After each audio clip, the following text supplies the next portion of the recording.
আমরা গড়েছি এই রাষ্ট্রটা কিছু মানুষ দখলে রাখার জন্য কিছু শক্তিকে লালন পালন করছে, পোষণ করছে, এবং সে কারণে তাদেরকে যথেচ্ছা কিছু করার সুযোগ দিচ্ছে।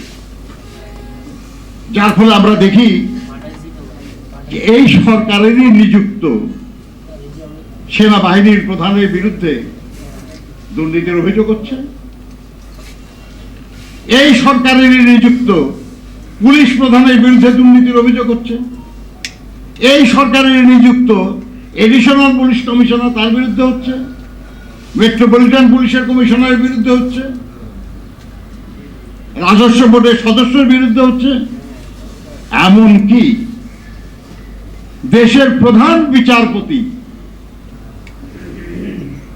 তিনি সরকারের একটা ইচ্ছা পূরণে বাধা হলেন, তাকে পদত্যাগ এবং দেশত্যাগ করতে হইল।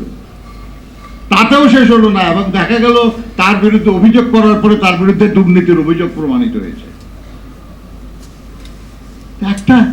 একটা সরকার তার নিযুক্ত প্রধান বিচারপতি যদি দুর্নীতিগ্রস্ত হয়, সেনা প্রধান যদি দুর্নীতিগ্রস্ত হয়, পুলিশ প্রধান যদি দুর্নীতিগ্রস্ত হয়, সিভিল বড় বড় অফিসাররা যদি দুর্নীতিগ্রস্ত হয়, তাহলে এই সরকারই দুর্নীতিগ্রস্ত এই কথা বলা কি অন্যায় হবে, ভুল হবে?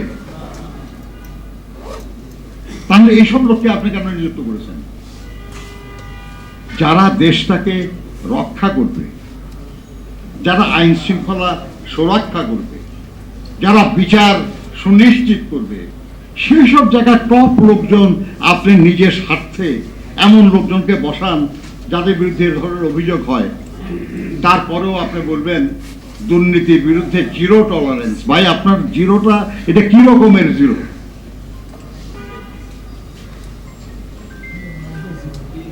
এটা কেমন জিরো যে তার মধ্যে থেকে এগুলো সব বের হয়? নো, এমন জিরো দিয়ে হবে না। আমাদের আলোচনা শেষ করি ভাবে আর কি, যে জন্য সবাই আমরা আজকে এখানে এসেছি।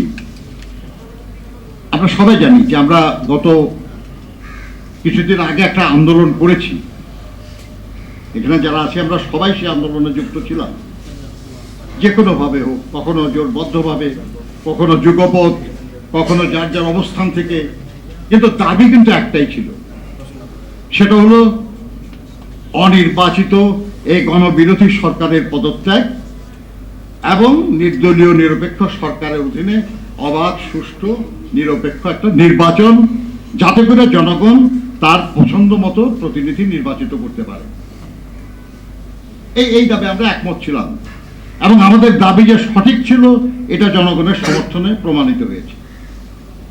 এবং যখন সেই দাবি সরকার মানতে রাজি হয় নাই, আমরা জনগণকে আহ্বান জানিয়েছিলাম নির্বাচন বর্জন করার জন্য। দেশের বিপুল সংখ্যাগরিষ্ঠ মানুষ সেই নির্বাচন বর্জন করেছে।